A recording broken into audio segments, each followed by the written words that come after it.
आज आपण करणार आहोत हॉटेल स्टाईल वाटाणा बटाट्याची भाजी। तर हे आहे त्यासाठी लागणारे सर्व साहित्य। Let's start. आणि वाटाणा सर्वप्रथम उकडून घेऊन तो स्मॅश करून घ्यायचा आहे।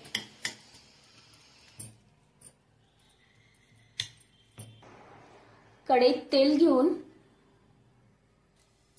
जिरं, आले लसूण पेस्ट, मिरची, 1 चमचा हळद, 2 चमचे कांदा लसूण मसाला, लाल तिखट, धने पावडर, थोडा किचन किंग मसाला टाकून घ्यायचा आणि त्यानंतर टोमॅटोचा सॉस टाकायचा। तुमच्याकडे टोमॅटोचा सॉस नसेल तर तुम्ही टोमॅटोची पेस्ट करून देखील टाकू शकता।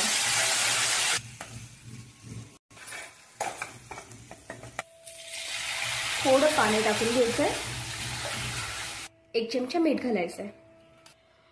कढईवर झाकण ठेवून एक उकळी काढून घ्यायची। उकळी आल्यानंतर स्मॅश केलेला वाटाणा टाकून घ्यायचा।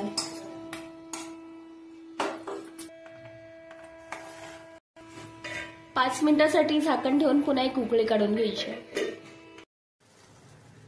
बटाटा वाटाण्याची भाजी आपली तयार आहे। हॉटेल स्टाईल बटाटा वाटाणा भाजी आपली तयार आहे। असेच काही रेसिपी पाहण्यासाठी फॉलो करा mummy daily recipes. Thank you, bye bye.